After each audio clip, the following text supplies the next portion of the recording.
In this video, we're going to take a look at our supplemental problems for 4.3. For part 1, or problem number 1, there are 6 problems. We're going to take a look at 2 of them, and then hopefully you'll be able to get the rest from that. A and B are very similar to each other. The reason why they are similar to each other is because they both have a point that has 0 as an x. So notice that this one has a 0, 50, and this one has a 0, 4. On all of these problems, your goal is going to be to get a function in the form of our cat function, where you have f of t.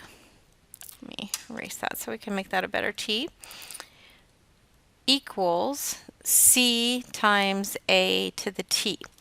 And so you're looking for something in that form. Now, if you'll remember that c is always the starting amount, so c is always when x is 0. So if you have a point with 0 and some number, that some number is going to end up being your c. So on A and B, you already have c. We're going to go ahead and do A, and I'll let you do B on your own. So on A, our c is going to equal this 50 right here because we have a point with 0 as an x. So for A, we already have a point that's going to give us the c, and so we know we have 50 times a to the t. The problem is we do not know what a is, and so we need to figure out what a is. The other point is going to allow us to do that. The x in the point is our t, and the y is our f of t. So we're going to plug in 400 right here, and we're going to plug in the 3 right here. So we get 400 equals 50 times a to the 3rd power. And so we need to figure out what a is, so we need to solve for a. So the first thing to do in order to make that happen is to divide by 50. And that ends up giving us 8 equals a to the 3rd power. And then to make it so we have just an a instead of a cubed, we're going to cube root both sides. And the number that multiplied by itself 3 times is 8 ends up being 2. So we know that our a is 2. That makes it so the function for this part A here is f of t equals 50 times 2 to the t, and that's our equation for that part A. Part B over here will be done in the same way that our part A is also done. Now, since C, D, E, and F are all the same, I'm going to go ahead and do D. And for all of these, what we're going to do is plug the make 2 equations plugging the x and the y into our f of t equals c times a to the t. Our x-coordinate will be the t, and our y-coordinate will be the f of t. So if we do that for this first point, we have 125 over 8 equals c times a to the negative 2. If we do that with this other point here, we have 8 equals c times a to the 1st. Now, for these, we're going to be doing a process where we take one equation and divide it by the other equation. And when I do that, I like to take and divide the one with the largest exponent by the one with the smaller. So I'm going to be taking this one and dividing it by the other one. And so that's going to give me 8 over, on the left side of this other equation is 125 over 8. And that equals c times a to the 1st, which is the right side of this equation, divided by the right side of the other equation, which is c times a to the negative 2. Now, what's nice about this is that the c's end up canceling, and that gives us an equation with one variable that allows us to go ahead and solve for that variable. On this side here, when you divide it and the bases are the same, you subtract exponents. It says that's a to the 1 minus 2. The double negative here makes a positive, so that ends up being a cubed. On the other side over here, we're going to be dividing by a fraction. So we're going to flip the bottom fraction over and multiply. So that's going to be 8 times 8 over 125. And this 8 is over 1. So if we multiply straight across, 8 times 8 is 64. And 1 times 125 is 125. And then finally, to solve for a, we just need to go ahead and take the cube root of both sides. And the cube root of a cubed is a. And on the other side, the cube root of 64 is 4. And the cube root of 125 is 5. When you're doing the cube root of a fraction, you take the cube root of both the top and the bottom. Now we know that in our equation up here, this a right here is going to be 4/5. What we need to do now is we need to find our c. And so what we need to do is plug our 4/5 back in for that a in one of our two equations we made in the beginning. And I always like to pick whichever one seems like it's the easiest. And to me, this one here would be the easiest to plug the 4/5 in to find my c. So if I do that, I'm going to have 8 equals c times 4/5 to the first. And when you raise something to the first, you actually don't need to have the 1 up there, so we can take that out. And then to solve for c, we can multiply both sides by the reciprocal of 4/5, which is 5/4. So we're going to multiply both sides by that. On this side, the 4's cancel and the 5's cancel, so we get just c. And on the other side, this 8 is over 1, and 4 goes into 8 twice. So that makes it so we have just 1 on the bottom, and 5 times 2 is 10. So now we know that in this equation here, our c is 10. So the formula for this one is f of t equals 10 times 4/5 to the t. Now, c, d, e, and f, they are all done exactly the same way. You're going to take each set of points, plug them into this original formula way up here, get two equations like we did here, then divide them like we did here so that you can solve for your a. Once you get a, plug one of the points back in and solve for your c as we did over here. And then finally, rewrite your equation in the proper form with your c and your a in it. Remember that for your a and your b up here, since you have a point with an x of 0, we already know c is the y-coordinate that goes with that x of 0. And then you can plug in the other point to find out what a is on each of those. And so that's how you're going to approach these problems in problem number 1 of your 4.3 supplement. For our problem 2 and 3. 2 and 3 are done a little bit different. These are going to use things that we know about finance in order to figure out some rates of growth. So if you remember in our formula that we were just using, the f of t equals c times a to the t. The 8 here, the a there was your growth factor.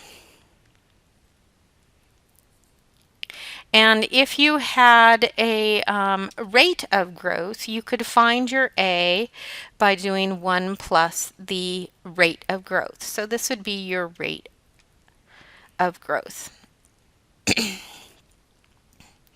And all these problems are talking about growth factor and rate of growth. So the only part of this equation that we're going to be dealing with is this a to the t.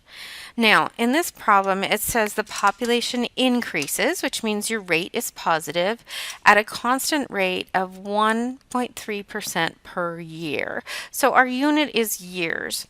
So if we want our 1 year rate of growth, they actually already gave that to you as a percent. If we write it as a decimal, it'd be 0.013.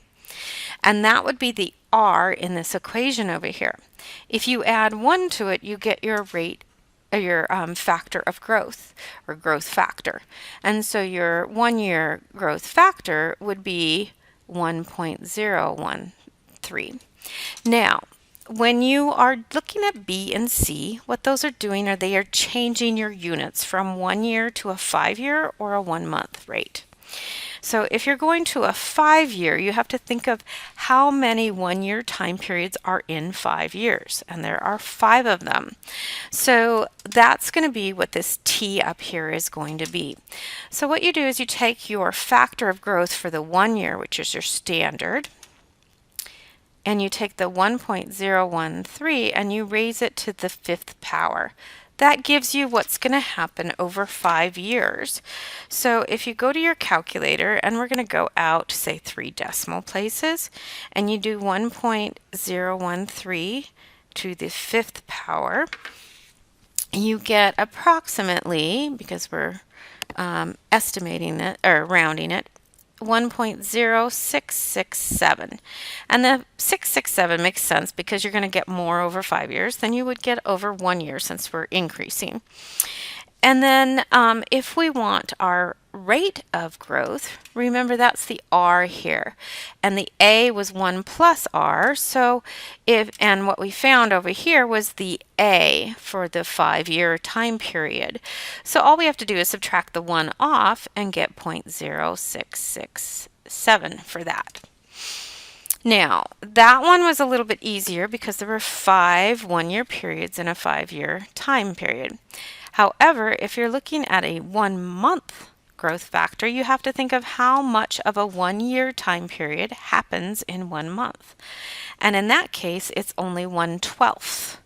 So for this one here, rather than raising to the 5th power, since it's 1 month and there's 1/12 of a year in 1 month, we're going to do 1.013 to the 1/12.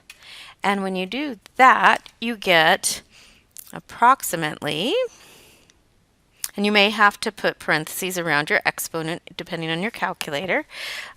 If we go out 4 decimal places, we're going to get 1.0011 because it's going to round up to 1 on the end there. And then again, for the rate of growth, you just subtract 1 off of that, and we get 0.0011 for that. Now, on problem 2, these are increases. When we take a look at problem 3, it's decreasing instead. Because it's decreasing, your rate ends up being negative. So on this one here, in order to find the rate of decay is going to be a negative, and then if we switch this to a decimal, 0.132. Now, your factor of decay in our function f of t equals c times a to the t, the a is always 1 plus r, and what we have right here is our r. So in this case, our a is going to be 1 plus a negative 0.132. And when you do that, you get 0.868. So A is going to be 0.868. And this is per 5 years. So notice I was actually underlining on the A, which is a 1 year. We want to do this since this is per 5 years. What they're actually giving you is B, the 5-year rate. So this is your negative 0.132 because of our units here. So pay attention to your units. And your factor of decay for that time period is 0.868. Now, because the unit was 5 years, when you're dealing with the other two, you have to think of how many 5-year periods are during that time. So the 1 year is actually going to be like the monthly one we just did. There is 1/5 of a 5-year time period in a 1 year time period. So this one here, you're going to go 0.868 and you're going to raise it to the 1/5 power because that's only 1/5 of your 5-year time period that was in the problem. So when you do that in your calculator,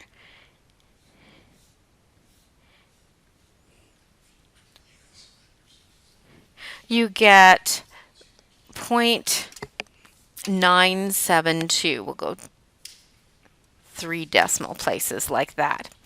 Now, your rate of decay. If you, on the problems up above, we subtracted 1. You can still subtract 1 here. Now, one thing to keep in mind, decay implies negative. You could have the negative here, or you could write the words rate of decay and have the actual decimal.